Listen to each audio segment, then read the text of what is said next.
Nós conversamos com você sobre os resultados das eleições regionais nos Estados Unidos, eleições que se realizaram nesta terça-feira. O Partido Democrata venceu, pelo menos nas 3 principais disputas nessas eleições. E aí falamos da cidade de Nova York, no estado de Nova Jersey e na Virgínia, mas teve vitória também em Detroit.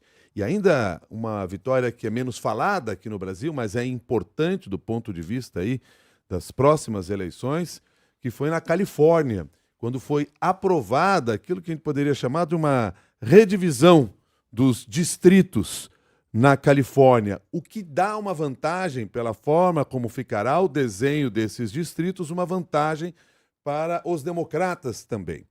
Para conversar conosco sobre esse assunto, nós convidamos o professor Vinícius Rodrigues Vieira, que é professor de Relações Internacionais da FAAP e da FGV. Professor, muito obrigado pela sua gentileza de estar conosco aqui no Jornal da CBN. Um bom dia. Bom dia, Milton. Bom dia, Cássio. Bom dia a todos. Muito obrigado pelo convite. Bom dia, professor. Esta vitória democrata nas eleições regionais, em outras disputas que estavam em jogo, é um sinal de alerta para o presidente Donald Trump de que ele pode muito, mas não pode tudo? Exato, Milton, porque o que nós tínhamos em relação às pesquisas, né? Elas já demonstravam as chances aí dos democratas na Virgínia, eles retomam ali o governo estadual, também a Proposição 50, que é para redefinir os distritos eleitorais da Califórnia, o que tende a aumentar o número de representantes federais, né, da Califórnia, que são do Partido Democrata, e claro, o que todos aí já esperavam, que é a eleição, né, de alguém muito à esquerda ali no Partido Democrata, que é o Zohran Mamdani, novo prefeito de Nova York, que tem uma plataforma ali e se autodefine como socialista. Todos esses, Milton, são sinais de que Trump, de fato, ele está gerando descontentamento, mas é importante aqui ter uma ressalva. Nós estamos falando de eleições que ocorreram em locais que, no mínimo, como na Virgínia, oscilam entre democratas e republicanos. E, claro, essas grandes cidades todas tendem a ser democratas. Trump, muito provavelmente, segue firme e forte nas suas bases republicanas nos estados mais conservadores e no interior dos Estados Unidos. E quem é Zohran Mamdani? Para quem não acompanhou essa campanha nos Estados Unidos e quer saber quem estará à frente agora de Nova York. Ele vai ser, Cássio, o primeiro prefeito muçulmano da história de Nova York. Ele tem 34 anos, ele não é nascido nos Estados Unidos, é cidadão americano, né? Se naturalizou, quando se naturalizou, né? Nascido em Uganda, aí, filho de mãe indiana, uma cineasta, e de um antropólogo muito conhecido, professor da Universidade de Colômbia, né, que tem livros, aliás, ótimos. O pai dele aí é uma figura muito conhecida no meio intelectual, estuda muito fortemente ali a antropologia das sociedades que foram moldadas pelo colonialismo. O Mamdani, ele é representante no estado, ou seja, o equivalente ao nosso cargo de deputado estadual no estado de Nova York. E aí se elegeu com uma plataforma que promete, por exemplo, transporte gratuito, o transporte gratuito, além disso, congelar preços de aluguéis, oferecer creches, toda uma pauta ali voltada para aqueles que mais sofrem com as desigualdades de uma grande cidade como Nova York, e não é diferente no mundo desenvolvido.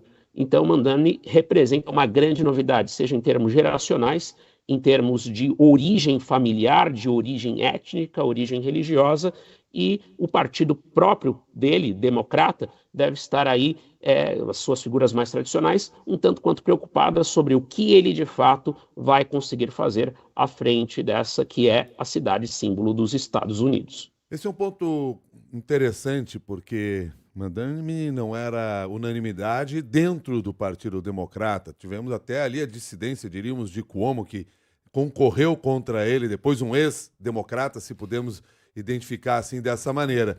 Mas o que ele pode, essa vitória pode representar até nos destinos do Partido Democrata? Pode haver, a partir daí, alguma outra mudança nessa visão política dentro do partido?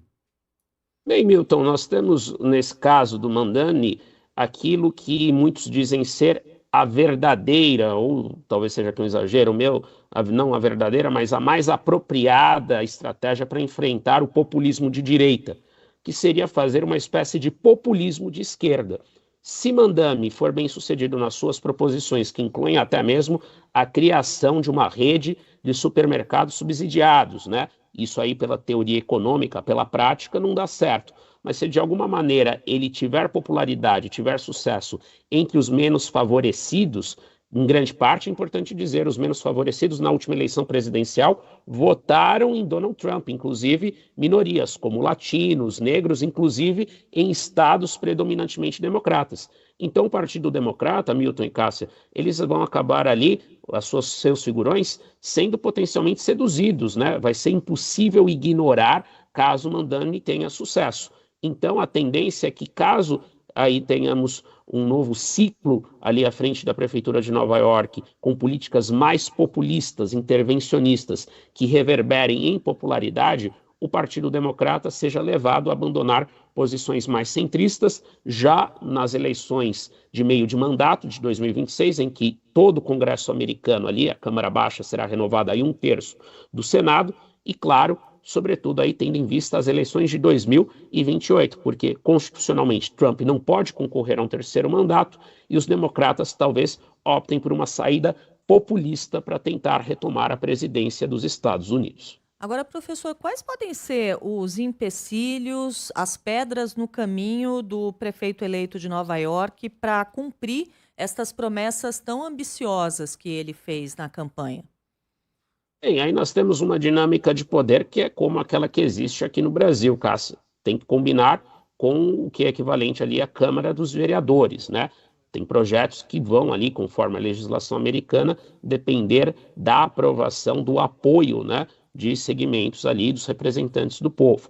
Também é necessário ter em mente a pressão, né, que inevitavelmente virá de setores como o Mandani já enfrentou, mais centristas associados, como o Milton bem falou, ao centrismo ali do Partido Democrata e que acabaram por apoiar Andrew Cuomo, que era governador, foi governador de Nova York, do estado de Nova York, renunciou em meio a uma série de, alguns anos em meio a uma série de escândalos sexuais, mas que ainda agrega ali muito do mundo dos negócios, né? E Nova York é uma cidade muito impactada, como por exemplo São Paulo, pelo mundo dos negócios. Então, essas pressões virão dos bastidores e também, claro, ele terá ali alguma negociação a ser feita com vereadores e, claro, com os próprios burocratas, né? Lembrando que ele ali entrou em tensão, por exemplo, com a polícia, quando ele chegou a rotular a polícia de racista, ele depois se desculpou recentemente, mas isso também não é algo que possa ser totalmente ignorado. Então ele precisa estar muito bem alinhado com a opinião pública, com vereadores e, claro, não estar sujeito a aquilo que Trump prometeu fazer, cortes de verbas. Há verbas que vêm do governo federal, como ocorre aqui no Brasil, menor dependência nos Estados Unidos, porque é uma federação de fato, tem mais descentralização, mas também Mandani pode acabar aí pagando o preço de ser, hoje, não tenho dúvidas, o principal opositor a Trump, porque se elegeu em grande parte fazendo contraponto às políticas mais xenofóbicas e mais ali voltadas aos grandes negócios, como que Trump vem fazendo à frente da Casa Branca. Professor Vinícius Vieira, muito obrigado pela sua gentileza de nos atender no Jornal da CBN, fazer sua análise. Um bom dia. Muito bom dia, muito obrigado a todos. Até mais. Obrigada. Vinícius Rodrigues Vieira é professor de Relações Internacionais da FAAP e da FGV e conversou com você